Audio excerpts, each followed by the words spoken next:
Good evening and welcome to On the Sports Show. My name is Patrick Kamara. Uganda's economy is on both the lips and wallets of many citizens.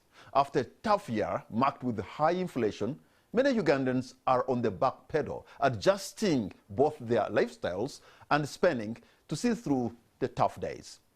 Tonight's guest on the spot is farmhand steering Uganda's economy through its tough wave.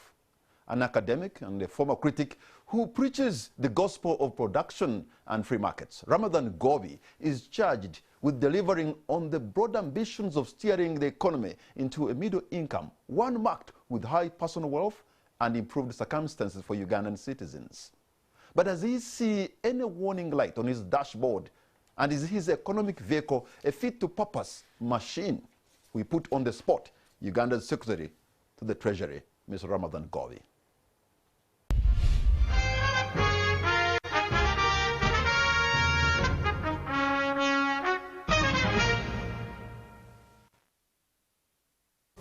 Mr. Ramathan Goobi, Secretary of the Treasury, thank you so much for joining us. A warm welcome to you on the spot. Thank you so much, Patrick, and I'm glad to be back to where I used to belong. You know, at one point, actually, I was joking with you just before when you came in that, you know what, at one point you were a critic of government in terms of how it is handling the economy. For us journalists, you are the person to go to understand sometimes complex matters of Uganda's economy, but for the students, you are the one to teach them economics. And it appears President Yoweri Museveni probably had you or saw you or heard about you and you're like, you know what, come and run it. And I'm right here. You're running it. Yes. Okay, so before I even go deeper into the questions, I'm sure Ugandans who have heard that you are coming on, for those who are watching this broadcast, would want to know, Mr. Ramathan Goobi, the state of our economy as of now. Thank you very much. And once again, I thank NTV for hosting me. Ugandan economy has gone through 3 years, consecutive years of tremendous hardship. If it was, to use an analogy, we were at one point in time like coming out of an ICU, and then you get knocked on the way home and knocked by a truck. So emerging out of COVID-19, then you enter into a period of high inflation caused by mainly factors which are beyond our control. And then all of a sudden you get other external factors also affecting us, including the Ebola epidemic and now the global environment, which has led to high imported inflation, which has led to interest rates to rise, and yet we have to get money to finance or augment our revenue which we collect. The dollar becoming so strong because everywhere in the world inflation has been rising, and those economies have been using their monetary policies to fight the inflation by raising the interest rates, which makes their currencies to become stronger, particularly the dollar. And also looking at global growth, which has been subdued. So by and large, there have been quite 3 years of economic instability. But good news is, in my windscreen, I see really a bright future, you know, a future where Ramathan, we are likely to have. Described, somehow, for some of us who knew you, even before you became PS, the Minister of Finance, I'm like, what a challenging moment. The moment you were appointed there, what you have described is something perhaps nobody has been able to encounter on day one in handling a job like yours. This must have been a very challenging time. This is a very good baptism, because baptism of fire. When you get into an environment where you are greeted or welcomed by such a cocktail of issues, then you develop right away from day one the hard skin to deal with anything which comes your way. It requires, of course, because this is economics. And in economics, every time I talk about it, it's about choosing the choice between alternatives, trade-offs. And these have been 1.5 years of huge trade-offs. Because Ramathan, the economics professor, and what you have sure you have made, what you have read, what you envisioned, is very different from what the reality that hit you as soon as you came to that office. And the reality that hit Uganda and the world, anyway. Yeah. Actually, to the contrary, I am one person who has always told my students and the people around me that economics is about business cycles. Wherever you are happy, prepare for bad times.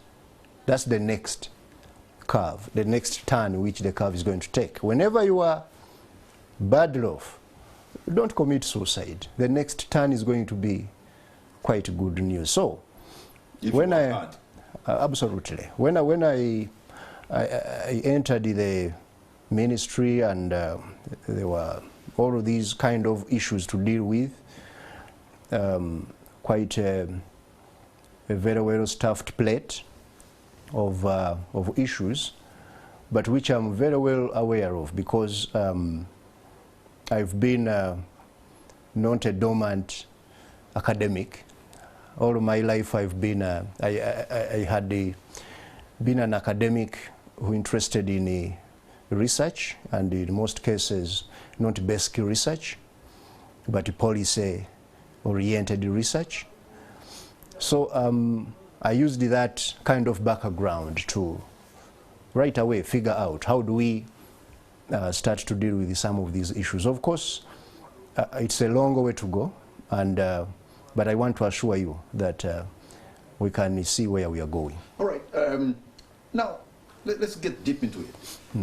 Your half-year budget release, understand, it almost stands at about 52%. Yes. And but what explains that some agencies of government are crying that there's no money, yet you seem to have performed according to the expectation? So who is telling us the lie? Is it you who telling us you did not release more than 52%, or they are saying they never received the money? What explains the cry among the agencies if you have released enough money?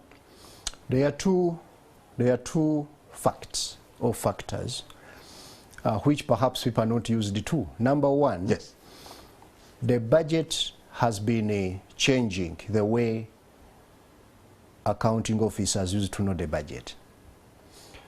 Resources are being repurposed from going to areas which they were used to spend on the money to areas which actually must add value to the lives of Ugandans. And these things were not in the budget?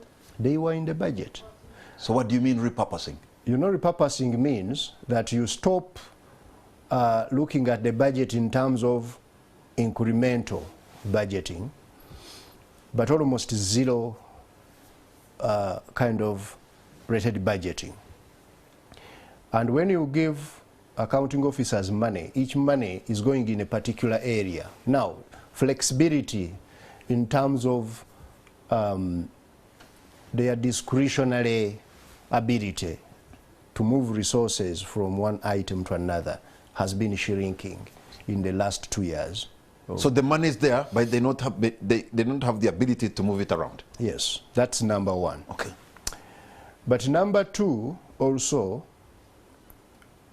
Q1 of this financial year, we actually squeezed the budget. We released very little money. Then how do you come to 52%, which is within the expected amount in the expected time to release? Yes, Q2, we have front-loaded. Ah, okay.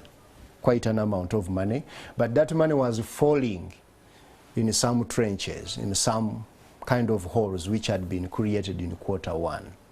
Between July up to September, all ministry, not all, I should be factual, most of the ministries, departments, agencies, and local governments did not get what we call a nanny wage.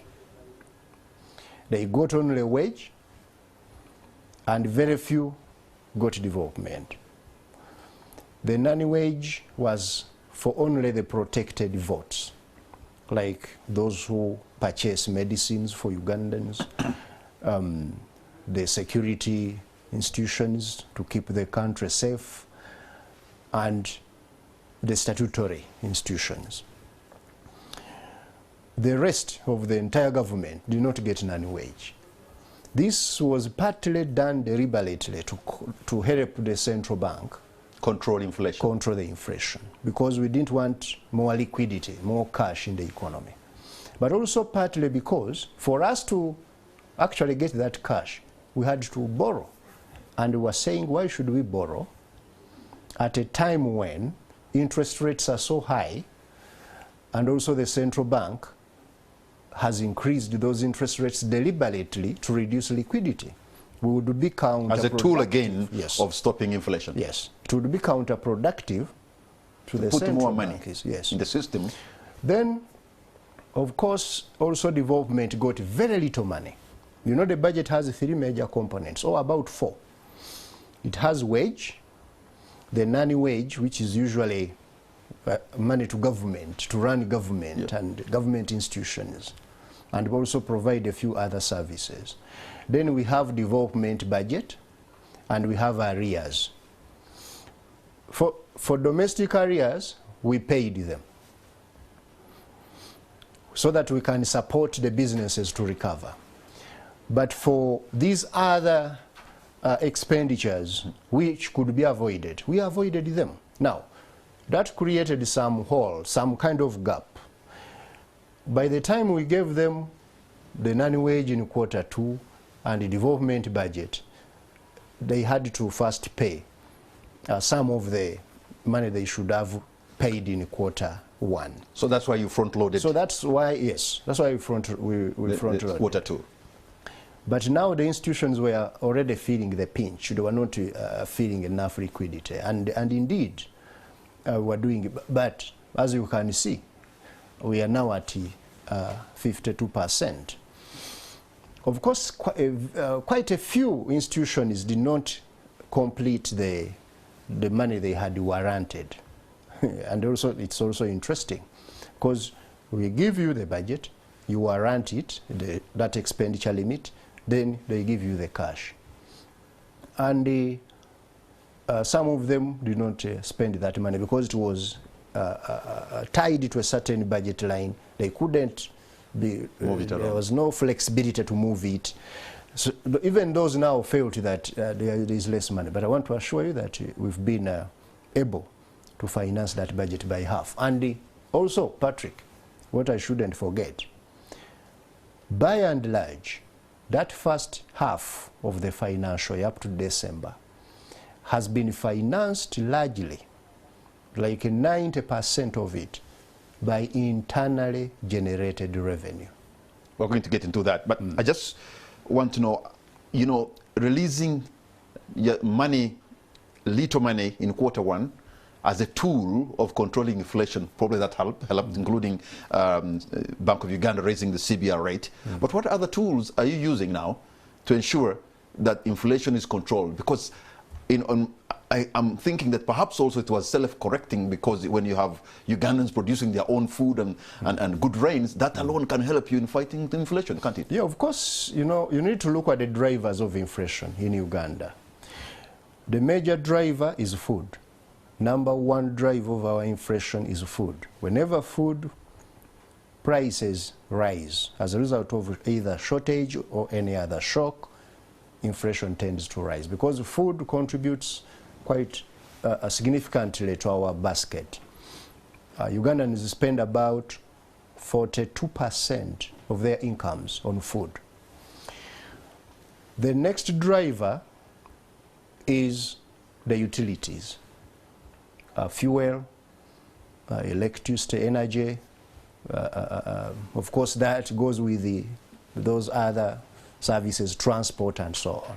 You also drive the inflation. Then we have the value of the shilling also driving it. Whenever the shilling depreciates, they tend to be a pass-through effect to the prices. The prices tend to rise because a depreciated shilling means importing at a higher price. You know, that explanation, Ramadan, Yes. tells us that you economists Yes. almost have little to do with inflation if Ugandans can produce their food. No, we have something to do. Because with it. 40% is more or less controlled by food related. Yeah, if Ugandans have their food, but you see, which we normally, thank God, we normally have. Much as Ugandans produce their food, they need government support to produce that food. And we indeed support the Ugandans through both agricultural budget, but also through policy.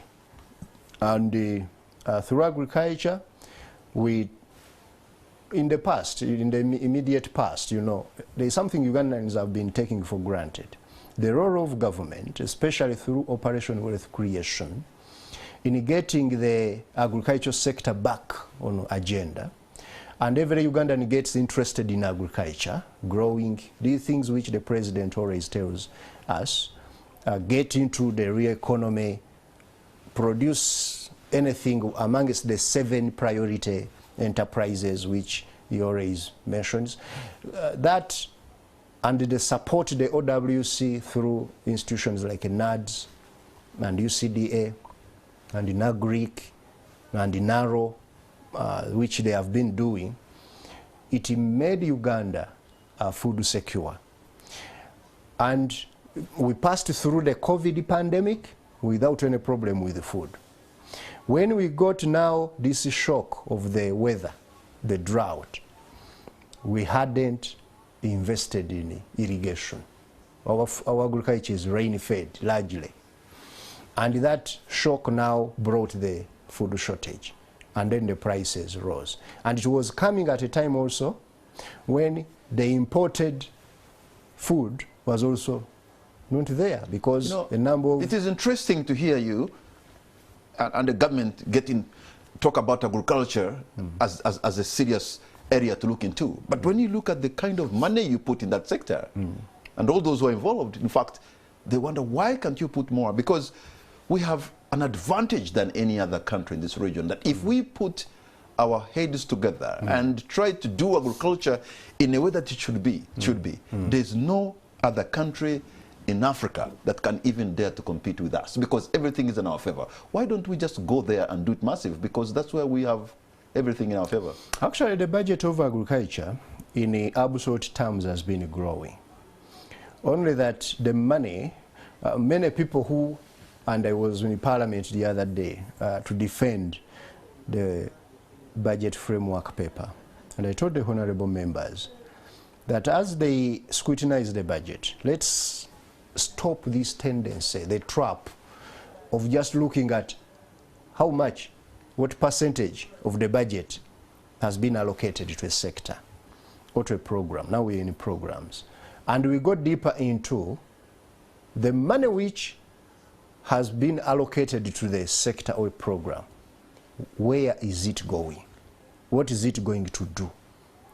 So however much money we put in a program, if it's not going in the right places, like in agriculture, for example, the budget has grown to over now 1.6 trillion. You know, Patrick, when we say this money is just words, 1.6 trillion, somebody says, oh, what's the percentage of that, of the total budget? That's small. But my dear, you are talking about 1,000 billions 1,600 billion. 600 billions. When you turn them into millions, I don't know whether you can read them. But you realize that but where is it going? Experts like you, almost 15 or 20 years ago, met in Maputo, economists like you, the academia, and they suggested that let's put 10% of our budget on agriculture. Yeah, they were not crazy. They were not crazy. They were are not anywhere near that. I know. They were looking at what we call the overall investment in the agricultural value chain. Right from the research laboratory up to the plate. Now, in our countries usually, we are looking at what is going in the production. or at most from research to about post-harvest management. That's what we call agriculture. But let me tell you, the budget which maintains the infrastructure that supports agriculture is very critical. That you may grow the food. Now, that's Ramathan speaking like a politician now. No, I'm telling you, by the way, the very economics which works. Because the roads and the electricity and other things also have their budget. Yes, but you know... how do you want to say that budget, now it's an agricultural budget? That's why we need to analyze budget in terms of relative to which budget. When you look at the budget of agriculture, don't completely try to draw a line which separates it from the budget of, say, infrastructure in the rural areas. The professor has gone political. No. Because, as I've told you, economics is about trade-offs. When you trade off one, when you invest in one, you must trade off the other. So there are things that are very clear that you needed to put in agriculture, and they won't even, you won't even call it a trade-off. First of all, investment in irrigation, water for production. As part of agriculture. If you don't put, you cannot say because we are putting money somewhere. We need water for production. Now Uganda has a lot of water for production, but we have been investing in these big dams. They are there, but the farms a few miles away, they can't access that water. That has been now, I bring in the other aspect I was telling you. Where is the money you want in agriculture going? The World Bank carried out, and that time I was still a researcher, and I also followed it up with a code. We did an analysis on the public expenditure analysis. And one of the sectors we actually analyzed was agriculture. Where is the money going? That, okay, little money in agriculture, where is it going? We found that 76% of the money in the sector was going in general expenditure, spending on the ministry and its agencies and building infrastructure. The remaining money was distributed in such a way that, for example, coffee was getting 6% of the budget, tea 5%, then all other, those other major crops. Livestock, which is very critical, was getting less than 3%. So we have been now working on how do you really turn around this budget in agriculture. As you get in more resources, also ensure that the resources are going to the critical areas. If it is the strategy of getting food security, where should we put that money? What do Ugandans actually need from government? That's what you need to ask. So now, we would want to see moving forward, if this country is producing, this country is also into agro-processing, this country is adding value to its produce. Because along that chain, you're going to have employment, you're going to have more money. For example, you find Kenyan lorries in Kamwenge, in Mubende, in Mitiana, you know, carrying grain across the border. Isn't that even shameful? Those are some of the issues, implementation of our policies, because there is a policy on trade in grain, in food, but which we have not been enforcing. We left the free markets, actually free for all. Those ones we can have discussions, but there you are contradicting yourself. That means we have the food, which these people are picking from all over the place, cheaply. The food is there, yes, but I'm saying the NRM government has been talking about value addition for as long as they can remember. But they need to walk the talk. Because if our niche is agriculture, we have to take it to another level. Value addition, by the way, is also improving now.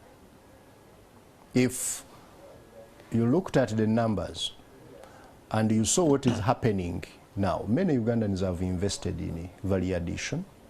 Post-harvest losses are going down. They are still high. We must do something about them, and we are doing something about it. And that's the debate we should have on this budget we are talking about. As we fight to get more resources, for example, in the agro-industrialization program, where should that money go? Should it go on the production, or should it go more on the demand side? Because you see, I'm one economist who believes in a demand creating its own supply. I'm the opposite of Mr. Say. Because in Say's law, they were saying other factors constant, supply will create its own demand. So we used to tell people, the farmers, go and grow more maize. The price is good now. They grow. But you forget that by the time they harvest, they are all harvesting. There is too much supply. The demand has not changed. The prices will collapse. So we are saying, let us build more industrial parks. And in those industrial parks, we put agro-processors who will demand the produce to add value. And that's what is happening now. I want to tell you, if you want to get now mangoes and those other things in Uganda, there is a time where you will find very difficult to find them, because now people are demanding them. How is the country preparing itself to take advantage of the Africa Continental Free Trade Area? Because as a food producing country, that would be a niche if we captured it. It will take us to another level. I don't know why you are running so fast to Africa. What about East Africa? No, actually, let us first, well, it is still within. Let us first consolidate this ESC. We haven't. So when you say, and you are right, how do we take advantage of these markets which are growing? Uganda is taking advantage of them. I want to tell you that trade is now smoothing. That's why you see some of our neighbors have been closing their borders for Uganda, because Uganda has been taking advantage of the regional markets. We produce cheaply here, we have a comparative advantage, but also we are working on our competitiveness. And when we take some items now, like sugar, like steel products, like milk, and so on, some of our neighbors are getting actually scared that we might capture those markets. But my view is, let's actually look at first, how do we consolidate this market? Then we work on how do we get our COMESA as well consolidated. Then we capture the African market. And there is a strategy for it, and that strategy is housed in the Ministry of Trade, Industry and Cooperatives, and we are one of the partners that are supporting in the implementation of this strategy.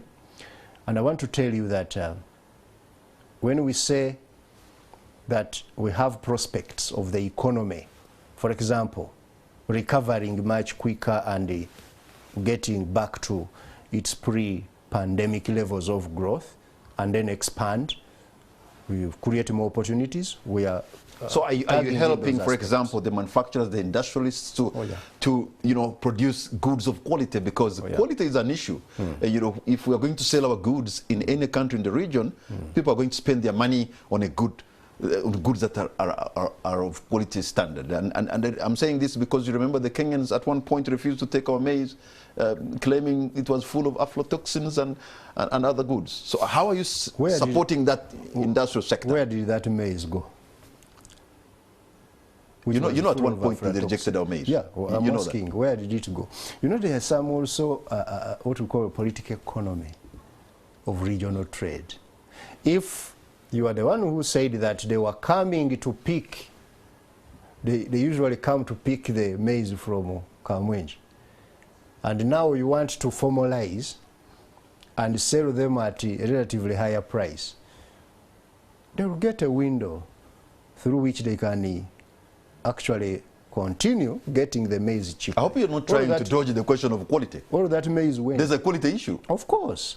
But and the way we're handling our produce, sometimes you can see stuff on the road. And maize. Yeah. But as I'm telling you, we have to go past that. As I'm telling you, business people have taken full advantage of some of these things. When you look around now, our industrial parks are full of farms that are adding value and maintaining quality, good quality. We have had our institutions of the state, like the Uganda Bureau of Standards, the Ministry of Agriculture itself, pulling up their socks to ensure that they regulate the standards and quality. Of course, there are still gaps which we must fix. Those gaps require resources, require commitment, require also capacity. And these are the things which, when you open those big books of government, like the budget framework paper, that's what they are saying. But as I've told you, the trade-offs. Okay. I want to look into another issue of concern, the debt. Yeah. And borrowing. We have continued to borrow, and I think we have an increased appetite for borrowing, borrowing is not bad, but my worry is that we seem to be on a super highway of reaching unsustainable borrowing. That's not true. You know, the debt is something which we have chosen to discuss emotionally, not following the facts. That some people don't even want to listen to the facts. I see sometimes headlines. You know, Patrick, you know me very well. Before I went into government, I have an idea. I was a critic, as you have said, of government. But one thing I desisted from was alarmism and using emotions, emotions to discuss things. I would do, number one, get the facts and use those facts to put anyone to task to really understand positively. Let me ask this question this way, yes. Ramathan. Yes. In terms of the revenue that we're collecting, how much are we collecting vis-a-vis how much money are we using to servicing the debt? Yes, that's a good question. Now, fact number one, our debt stock as of June 2022 was 78 trillion. And that translates into 48.4% of our GDP. Of that, we are servicing debt at a tune of 8.5 trillion, of which 6.1 is interest. And now I'm talking of where we are going up to the next year. 6.1 is going to be interest. And 2.4 is going to be amortization, paying back the debt which is maturing. That is 29% of our revenue we are anticipating to collect this year. So almost 30% of what we're going to collect is going into debt servicing. Yes. But now I've seen some of your headlines, 60 or what? I don't know where these numbers are coming from, because somebody just gets all of the money that Uganda is perhaps owing to their creditors, and they say this one now is the debt service. We need to make a difference between debt stock and then debt service. Debt stock is 70-something trillion, yes. Debt and debt servicing is 8. Mainly about how much money you're going to pay in that particular budget, in that particular year, to your creditors, and includes the interest. So out of 70 trillion that we owe other government or entities, this year or next year we can only pay 8 trillion out of 70. Yes. That doesn't look healthy, does it? No, it looks actually very healthy, because Uganda has been very careful on, number one, the type of debt we have been acquiring. We acquire largely concessional debt, the external. We were a bit relaxed on domestic debt because it is easy to get. In the past, we were getting a lot of this domestic debt, and that's where the interest is higher. Because, you know, with domestic debt, it's about issuing a paper. But you realize that, that deficit financing is expanding. No, you know, our fiscal deficit next year is going to drop to about what explains? 3.2%. What explains that? It explains the tightening within government. We are saying, number one, we should reduce on the level of government expenditure in areas which are not going to We create continue value. to have a government that is big, bloated, inefficient, and wasteful. And that government, we are saying we are rationalizing it. Haven't you heard that word? We are rationalizing it. Number two, we are denying it blood in terms of wasteful expenditure. Money in a government meant for things which don't add value to people of Uganda is actually reducing every day. Most of the money in the budget now is committed to mainly those areas. Even in the non-wage, it's about paying fees for Ugandans, education, Ministry of Education, Ministry of Health to treat Ugandans, and the Ministry of Water to provide water in all villages of Uganda where water is a problem. They are getting up to around 90 trillion to provide those things. When you look at the next item is security. We are facilitating our security institutions to ensure that they keep Uganda safe, because you can't do anything else when there is insecurity. Item number 3, we are building infrastructure. Most of this money you hear, we are talking about 78 trillion debt stock, is locked up in electricity dams.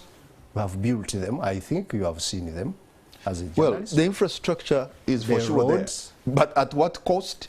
And do we get value for money? You know, Do we get a better return on that investment? Because when you look at the cost of constructing a road in Uganda vis-a-vis other countries, I was way up there. You know- Actually, today, the mayor of Kampala is up in arms with the government because of the kind of money that's going to be used to rehabilitate the roads. The price is just up I don't there. want, you know, I don't want to discuss No, don't. politics. You don't I want have to go discuss there. economics. No, yes, but Many how times, Much, how much is it to construct a kilometer of a road in Uganda compared to a kilometer of a road in other places? what I want to tell you, Patrick, quite often, most of the things I see people spending on time discussing is actually politics. They leave the economics, they leave the facts, and they want to discuss politics. For example, this infrastructure in Kampala. Good enough, I've been the Secretary of the Treasury for the last 1.5 years. I found a project in my ministry being negotiated with the World Bank called GKMA, which is going to bring about $600 million to revamp the infrastructure in Kampala at very concessional terms. Half of that money is a grant, and it's because of our record on debt sustainability, it's because of our record on debt transparency and management. Those multilateral institutions give you those terms because of your good performance. And now, that money is going to construct the roads not only in Kampala but in the entire GKMA. Kampala, Wakiso, Mukono, Mpigi. They came to my Greater office. Metropolitan. Yes, they came to my office looking for, first KCCA was alone, looking for the money. Told them, no, you are going to go and first bring all the GKMA. We sit in one room. We discussed that. ADB had also been negotiating with the city to provide money for the infrastructure. Now, all of these roads you see, the unit cost of constructing them includes the money to compensate where that road is going to be expanded, if it is expanded, the lighting, the drainage and sewage, and so on and so forth. And when you look at the unit cost on those papers, and I'm going to give you, I think, a copy. So you're telling us it's not a road like the usual road. It's a road that comes with a lot of... The unit cost is much lower than what I've been seeing people discussing. And I think cases they tried to correct that impression and others. But, you know, for me, I don't want to go into people's business when they are discussing some things which they want, whose objective you don't understand. I would want to stick to where I am very conversant, yes. So, okay, let's go to the issue of interest rates. Yeah. The cost of money in Uganda, the cost of borrowing in Uganda. I know the CBR rate is around 10% now, the central bank rate, but the rates at which people are borrowing money, really, it's amazing, almost miraculous the Ugandans can even make businesses with those rates. You should actually thank the government of Uganda lately that despite the increase in global interest rates, despite the increase in the CBR, the lending rate has remained relatively at 10. CBR is at 10%. Yes, CBR at 10. The average lending rate is 18.8%. If the government of Uganda had decided to continue doing what it has been doing in the past, borrowing domestically huge amounts of money, that, trust me, that lending rate would now have been in the upwards of 20 to somewhere %. But the government of Uganda has scaled down on domestic borrowing. This very financial year, in the middle of the year, we've taken a decision to cut on domestic borrowing and switch part of it to external. That would help to keep the interest rates a bit manageable. Next financial year, we are programming about 3.4 trillion shillings that would have gotten from the domestic market to get it externally. Why? We want to support still the private sector to get access to credit at relatively affordable rates. So in other words... So you want to put that money, let's say, in the Uganda Development Bank or where? Which one? The 3-point-something trillion. No, the 3 point, you see, when we make a budget, like the one we are making for next year, we are going to collect about 29 trillion internally. But you remember the budget is 49.9 trillion. Almost 50 trillion. Almost 50 trillion. Now, of that, we have to get to borrow some money for budget financing, which typically used to be called the budget support. To get some money which is discretionary, we pour it in the consolidated fund, we start to allocate it to the different sectors to provide the services to Ugandans. But we are going to borrow. Discretionary fund, that fund is also reducing. That one is also reducing. Yes. Why? It is reducing because it's reducing by 2.5 trillion. Yeah. Because number one, we are paying off some of our debts. So we are saying, let us tighten our belts as government, pay off some of these debts, including our some of the borrowing we made in the past from Bank of Uganda. We are going to pay off about 1.5 trillion, 1.25 trillion. And then we also have to pay interest on our debt. So that's why you see that we are tightening on expenditure, what we are giving to different agencies to spend. Okay, Mr. Ramathan Goobi, hold on to your points because we're going to take a break. But when we come back, I just want to ask, because URA seems to be hitting the target. In fact, they are even getting surplus. In an economy where people are feeling the economic pinch, the financial squeeze, I want you to explain what actually explains them hitting the target when the economy is actually struggling. We'll be right back.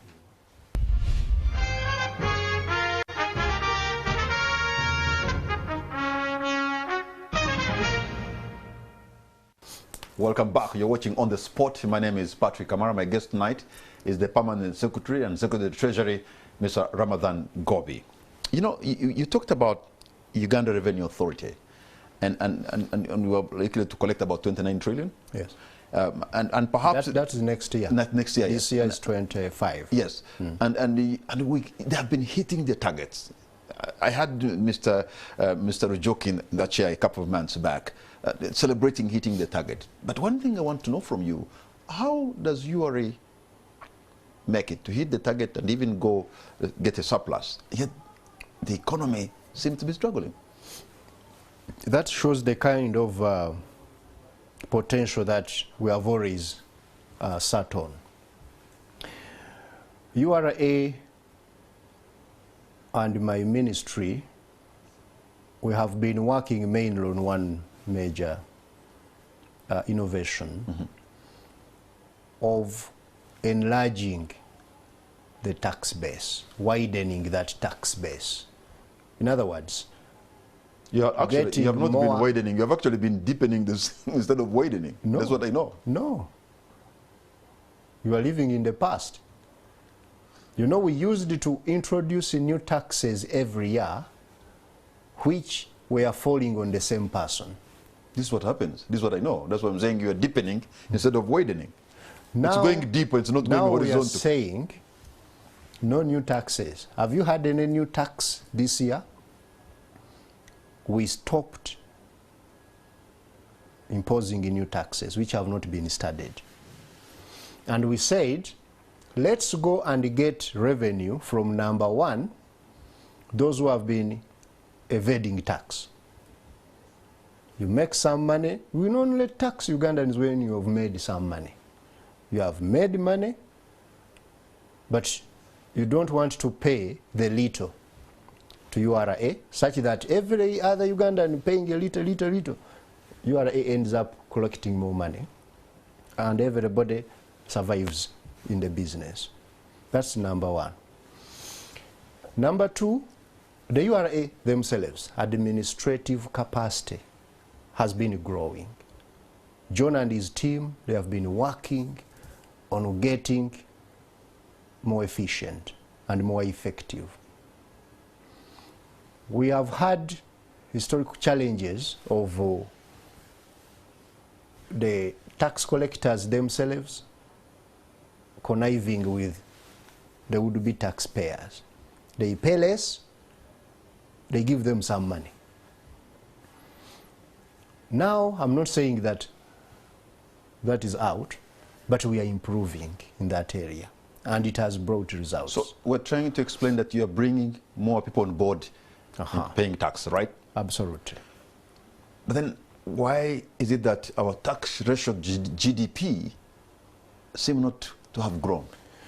Because the GDP of Uganda has been growing much faster than the ability of URA to collect it. Why? Because our GDP is also generated by some activities which are very difficult to tax. The informal sector generates GDP. Look at Kampala, the way it is structured. Those borders running around, the kiosks, and so on. That's why GDP is generated.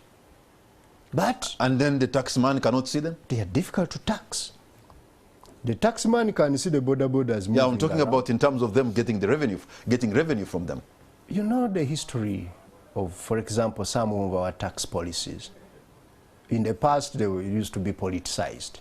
You want to tax the border? No, don't touch the borders. The kiosks sometimes are very difficult to identify. These hawkers and so on. But now we are working on that to ensure that we can enlist as many of them as possible. We can formalize those businesses. But also remembering that government has to play a role of getting those informal businesses to actually make money where they can one day say, really, I've been fed. I should part with some of this. I mean, what is required is to make them go formal. Yes. But now the model should be made in such a way that they get the incentive to formalize. In the past, we were just saying, you get a tin, as if formality means once I formalize, I should pay tax. No, that's what we are not saying. You formalize with some advantages. You will be able to access low-cost funding.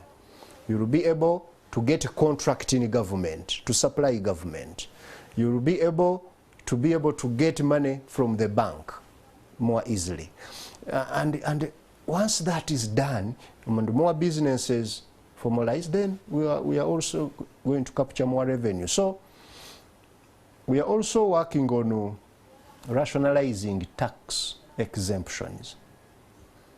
Because we have been giving exemptions, and exemptions are given to investors everywhere to ensure that we can encourage them to invest in an economy, especially economies which have other vagaries which affect investment. But those exemptions can also be subject to abuse. Yes, absolutely. That's the word.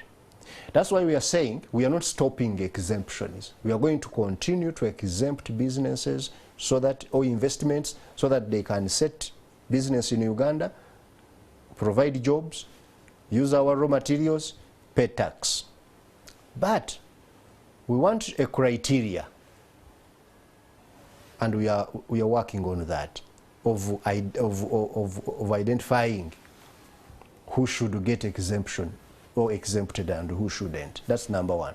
Number two, we are working on what we call sunset clause. What is that?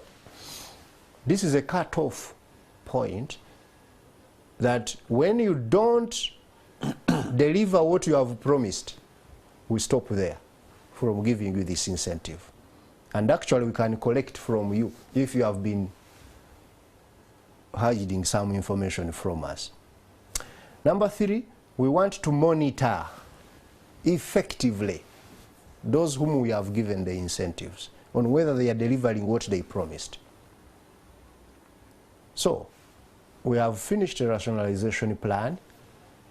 Beginning this coming financial year, we are going to start gradually to implement it and also recover some of the revenue we have been losing in what we shouldn't have offered as incentive, because somebody perhaps is abusing it. We expect to get about 0.1% every year of our GDP by just rationalizing our taxes. It's good to bring in investors. It's good to give them incentives, and perhaps if they invest and they employ Ugandans and pay taxes, then that can help the economy to grow. But does it concern you to realize that almost largely the economy is not in the hands of Ugandans? This is what I mean. I mean, when you look at the big taxpayers, you know, the telecom industries, they are largely not Ugandan. When you look at the banking system, the banking institutions are not Ugandan. Hotels, I think there's no even a Ugandan who owns a 5-star hotel. You know, so many things, are, you know, people can come and make money, yes, pay some taxes, and then carry the money away. Doesn't that concern you? You want to promote xenophobia? No.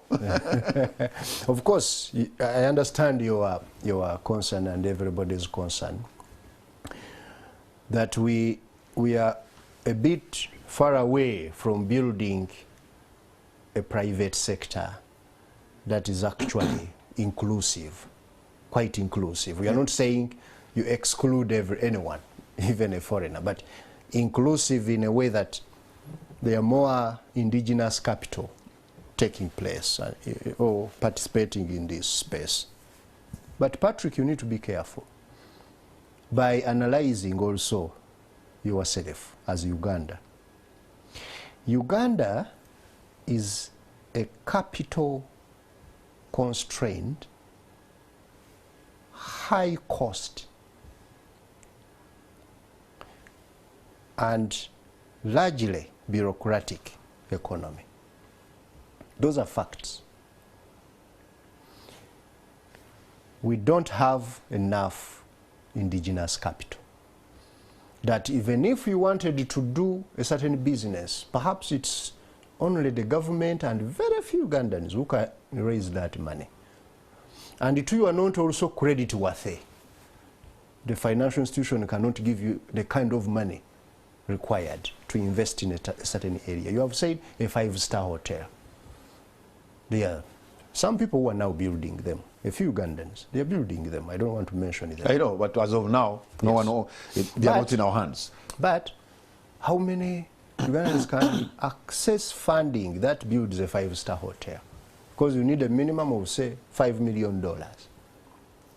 How many Ugandans have that great worthiness to get that money from a bank? That's when now you don't close the door. You open it actually wide open. You allow the people to come who have the capital. But what you shouldn't do is to just leave them to do whatever they want.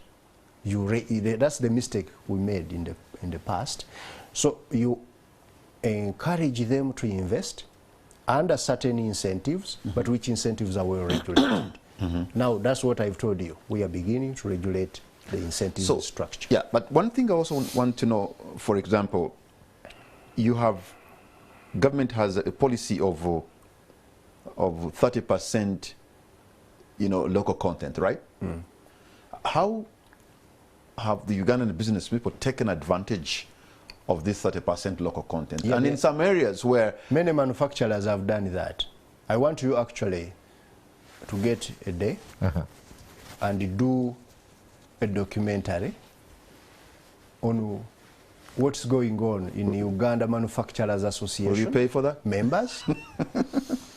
Yeah, we can actually talk so that you inform people on what's going on. Because, Uganda, we have one weakness. We do a lot of good things, but we are very good at amplifying the bad ones. When we were getting, for example... the 30% manufacturers are taking advantage of that. Oh, yeah. I was actually thinking about, because my interest was, I'm told we're going to have almost $20 billion come into the oil and gas economy. And I'm wondering, this is requiring a lot of money, but also technologically advanced kind of engagement, whether Ugandans will be able to partake the 30% in that area. There's fantastic work which has been done by our petroleum Ugandans authority, POW. That regulatory authority of our oil and gas sector, they have actually, myself, I went to the Albertine with them, the beehive of activities.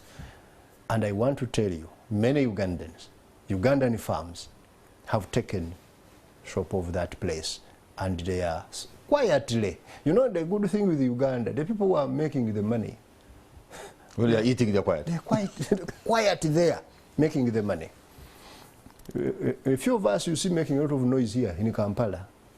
We are actually the ones who are not taking advantage. We are being taken advantage of. The Brook Fernandos. By the situation. Now, there are many, two other important things I thought maybe I should also touch base with you because they are important. One of the biggest government program now is going to be the parish development model. Yeah. And I'm told you're putting a lot of money into that. Yeah. But when you put money into this parish development model that has not been even piloted, because I am sure it is having teething problems and taking baby steps as you throw $1 trillion shillings on it, what do you expect to deliver? Actually, I've heard many people talking like that. Parish development model is one of those which have been overly piloted. Because it's about what? It's about the 7 pillars. And pillar number 1 is production, value addition, marketing. You get pillar number 2 of improving how local governments are working. Pillar number 3, our own at the Ministry of Financial Inclusion. Pillar number 4... Are you able to tell us the kind of volumes we would expect of what you're going to produce? And we, for example, we are an agricultural country. If they go into maize or they go into Irish and all this kind of stuff, which would be a good thing. Have you also, do we have the investment into agro-processing? Do we already have a market for what can come out? Do we even know how much they're going to produce? If they do we have the storage silos and stuff like that? Number 1, I want to tell you that this is perhaps the well prepared of all the programs you have seen in government, because they have that's why you see people have been, I've been seeing them. Where's the money? They should have. These people lied to us. There is no money in the parish. Because they thought we were going to just throw money to the problem, like perhaps we did some time back. No. We are saying all Ugandans must be organized in a group. Those who are targeted by this. And we have been organizing them. There are about 11 boxes you must tick for the Treasury to send the money to the bank account which that circle has opened. So far, about 8,900 circles have managed to organize themselves, and they have received the first batch of the money. This time, direct from the Treasury to the parish account? Yes. This is not a grant. And the member, it's a grant, by the way. It's a grant to the sub-county. To that circle. To that circle. But when it is at the circle, it's not a grant. Because it's not a grant from the circle. Then the members will pay just very little money to keep the time value of the money and the inflation. Now, that money has gone in the account. Now we are telling them, no, you can't actually just access that money and you go to buy mattresses. This money is for production. Now show us, what are you going to produce? You know, the past experiences, even though you're saying this is different, have shown us some of these government programs have not worked. Even though they were well prepared, when you look them on the paper, they're so viable. And there are so many of them. But have you done any scientific... to Bonabagagawali, to Nemyoga, to all these things, they haven't. I wonder why you are now like a proponent of this thing, and you think this is it. Well, number one, Patrick, from today, let's stop as Ugandans from talking sweeping statements. Because when we say they haven't worked, have you evaluated them? Most of the evaluation reports actually have indicated that they have been impactful, many of those programs. Only that their scope was narrow, many of them. That's why we are saying now it should be deepened, broad-based, across the country. Number two, the amount of money even government has invested. And Tandikwa was how much money? Do you remember? $40 million in Tandikwa. The entire country which we are singing in Tandikwa, $40 million. Now, the $40 million this time is going to just one district. And that is the kind of impact now you are likely to see because of the magnitude of the program, or the intervention, and also the kind of preparedness and approach which has been used. No middlemen. You see the problem we have been having, Patrick, middlemen of money.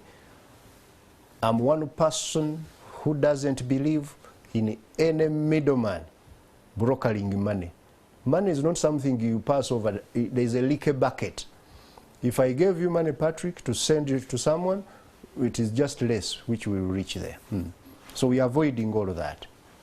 Okay, you know, another critical issue here, I suppose, is the issue of Bank of Uganda. And I'm sure you must be a member of the board, right? Yes. By the virtue of your position.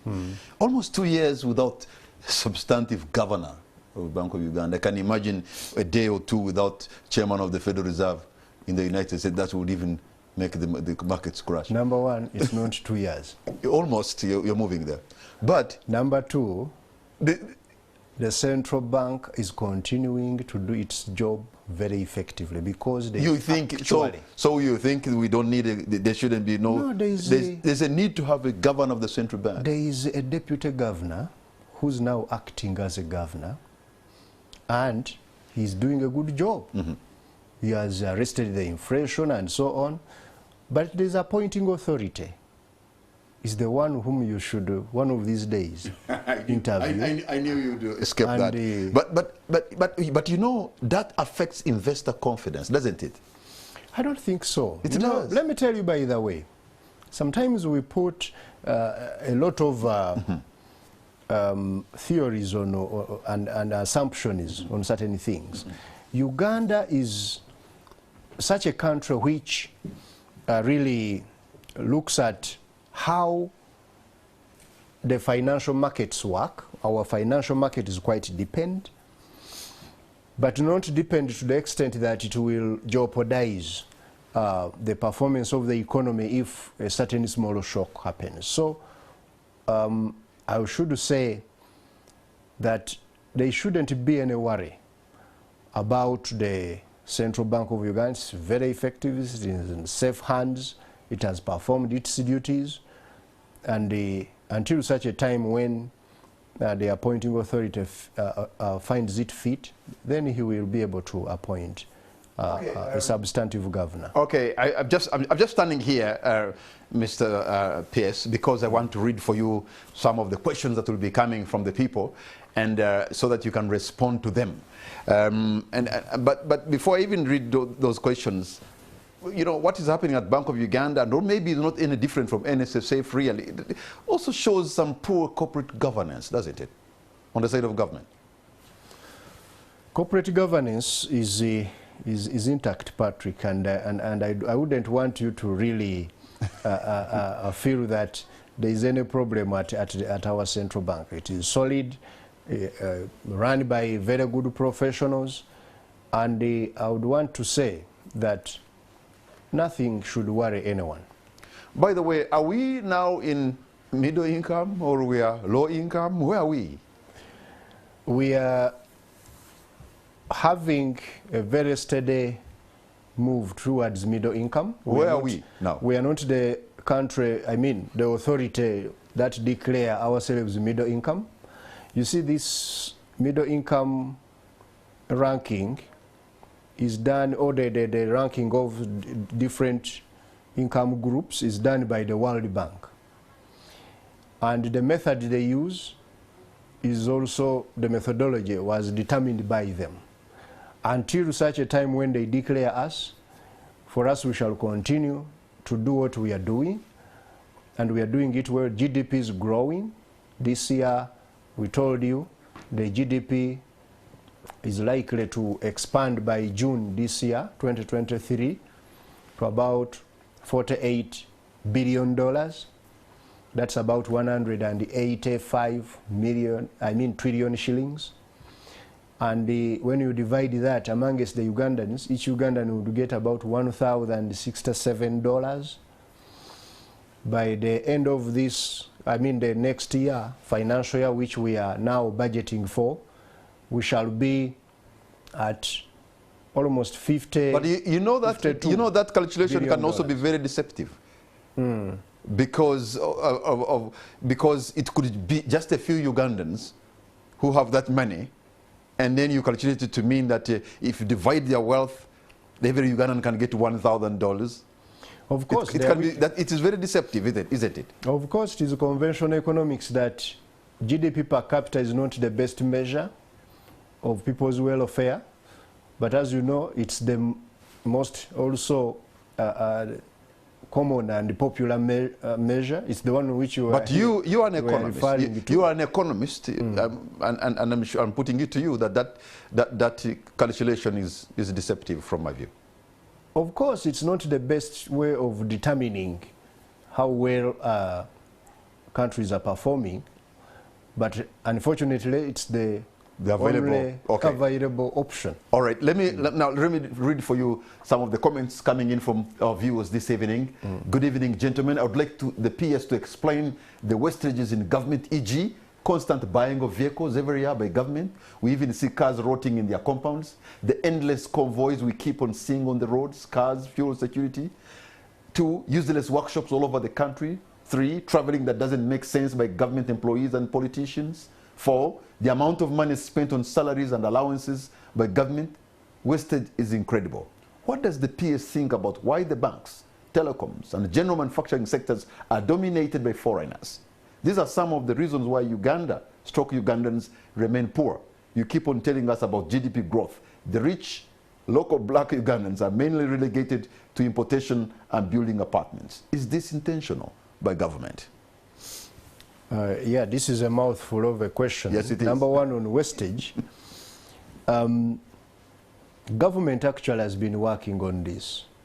If you have been observant, you have seen that we have cut travel abroad. Government was spending about 200 plus billion shillings on travel abroad. I want to tell you, we are now spending less than 30 billion. We have cut workshops, except those which are necessary. For example, you need teachers to go and get training in a workshop. You might need security officers to converge in a certain area. You need also agricultural extension workers to cause a meeting in a certain village. You may want my ministry to go to a local government in a region to consult on the budget, and so on and so forth. Those are the only minimum workshops. But these other workshops which take place, we have reduced them. The vehicles themselves, which we are buying, we have cut that budget for retooling, which they use to purchase the vehicles, by 40%. And we are continuing to manage those expenditures. So you are right, government was spending a lot of money, but I want to assure you that those expenditures have really gone down. Okay. The other part of the question, I already answered it, I think. Okay, somebody says, help me ask the PS Goobi. By the way, his name is not Ngobi, he's Goobi. Help me ask the PS Goobi, how can they help regulate the rate of borrowing, yet what is borrowed doesn't do its intended purposes?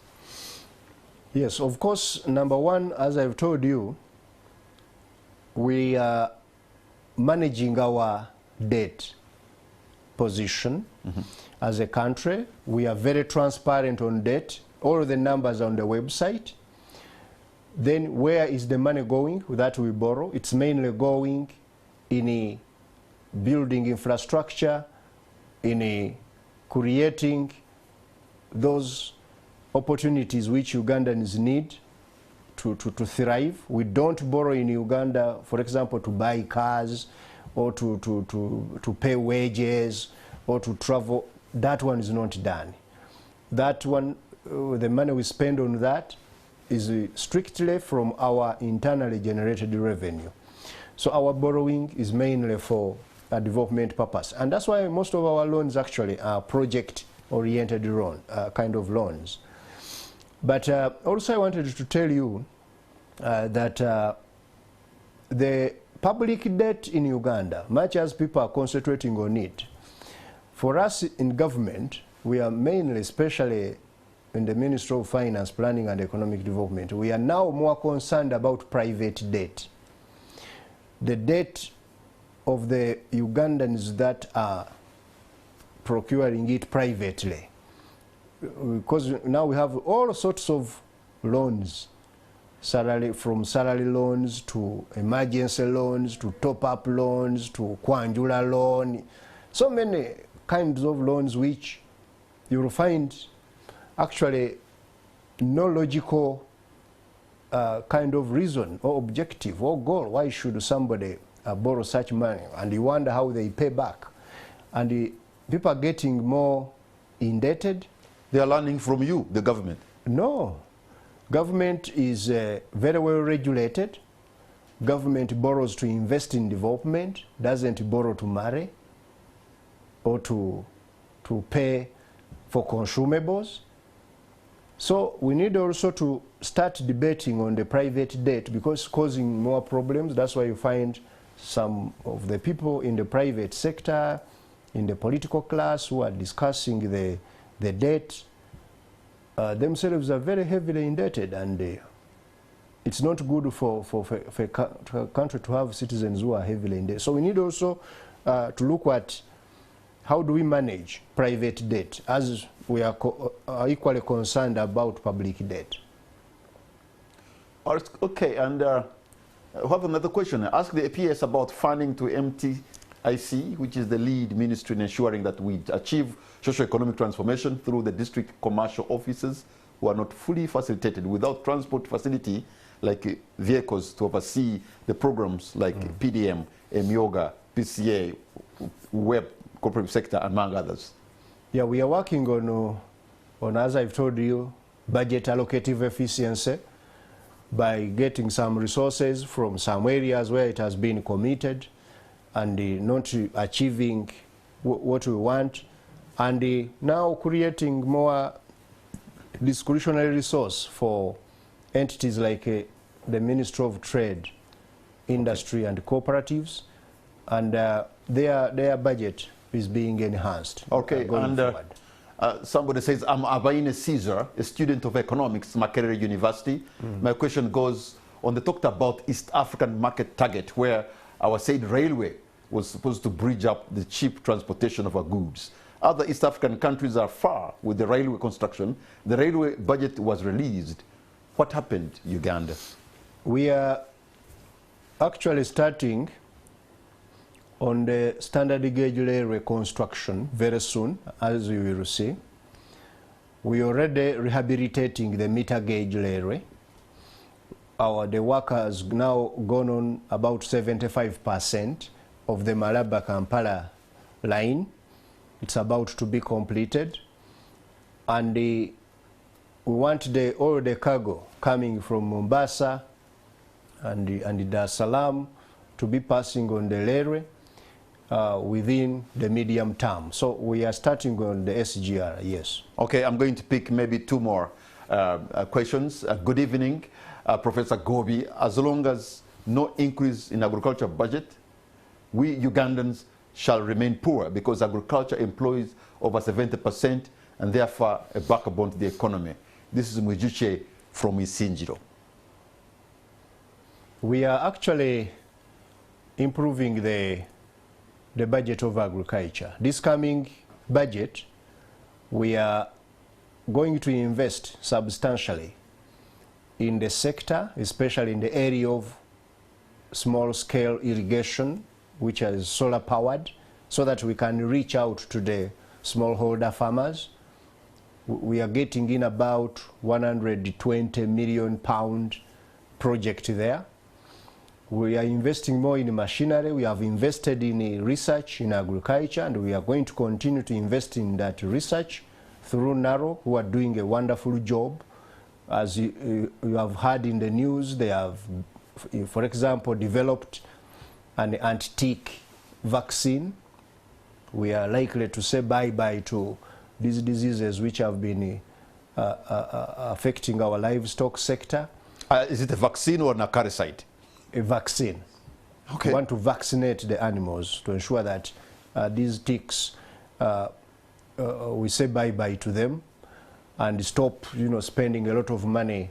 And these parasites also have side effects. So our researchers have done a wonderful job. All right, and we are supporting them. Onesimus in Chegegwa district says, good evening, Mr. PS. The government does not prioritize agriculture. The dates are mismanaged.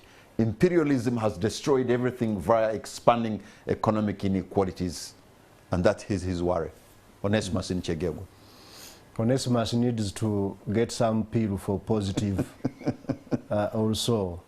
Look at things. A glass can be half full or half empty. I would want to believe that Uganda actually is moving in the right direction in terms of economic transformation. Every day, if you look at the numbers and you go by what has been happening, despite the huge impact the various external, these exogenous shocks have done to us, the economy, I want to tell you that it is showing very good signs of recovery and also expansion going forward. Okay, I want to maybe read this last question, and I must tell you, Mr. Goobi, I have an avalanche of questions. I'm inundated with questions and comments coming from the people, but because of time, I'm not going to read all your questions. We are almost out of time right now, but let me conclude with Norman.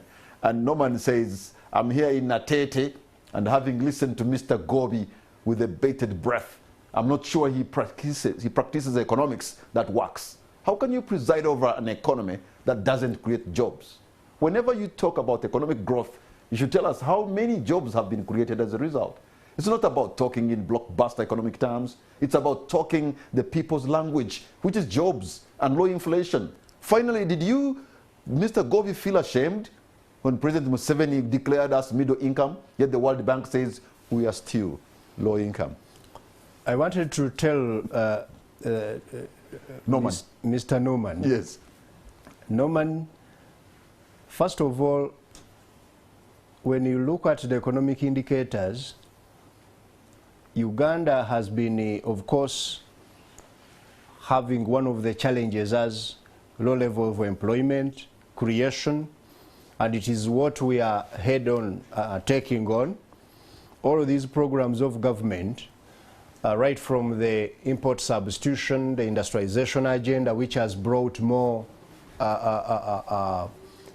industry activity in the country. You are now not importing a lot of things you used to import. It's because of this deliberate investment, and I'm sure these are jobs in industrial parks being created.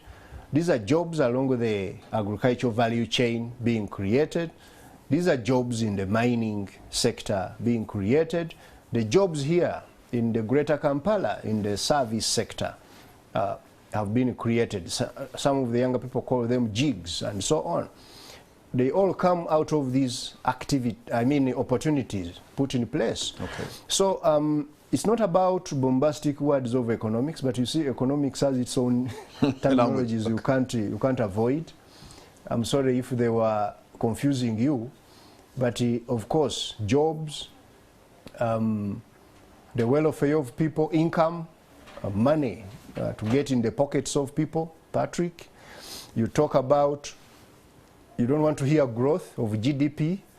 I used to tell my students that without GDP, you can't actually have everything else. Talking about the calculation is deceptive. It's not the best way to determine that actually people are okay. You may say that if people are earning 1,000. That also is not entirely true.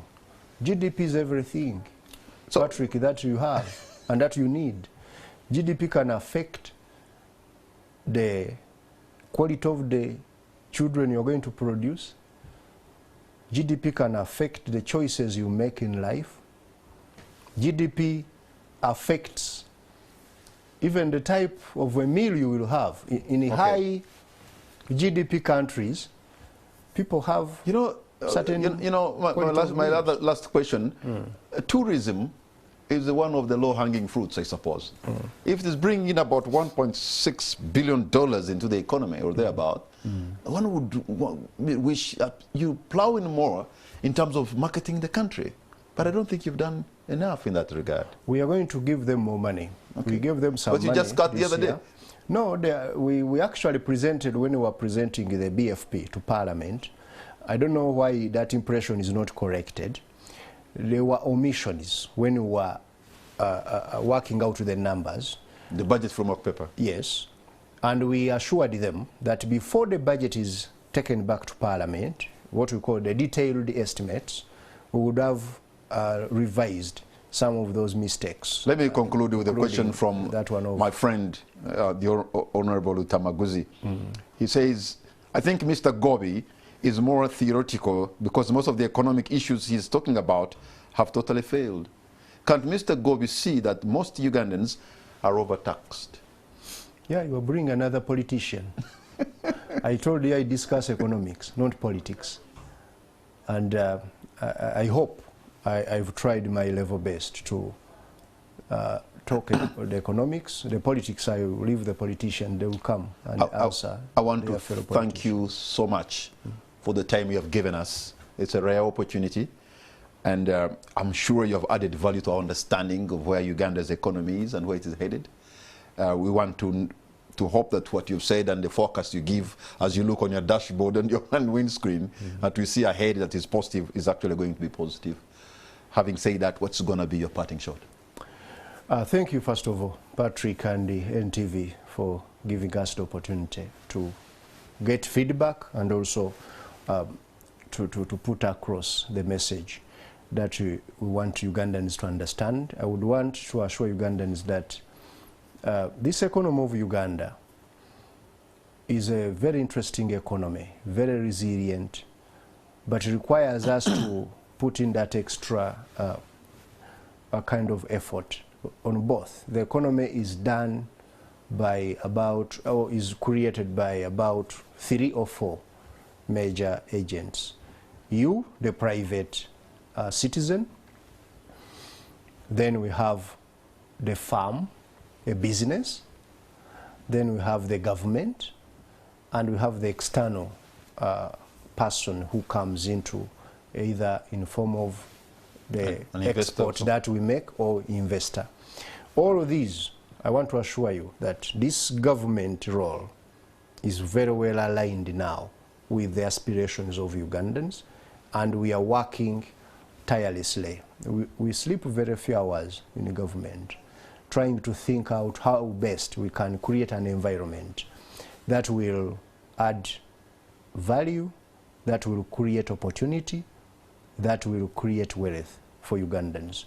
And I want to tell you that as far as we are concerned, the future looks very bright, much as we are coming from a very difficult situation. Ramathan Goobi, I think he's a man who's eternally optimistic about Uganda, that the future looks bright. Let me pick that, because it's always good to be hopeful. I want to thank you for the time, but most of all, I want to thank you, the viewer, for the privilege of your company. Good night and God bless Uganda.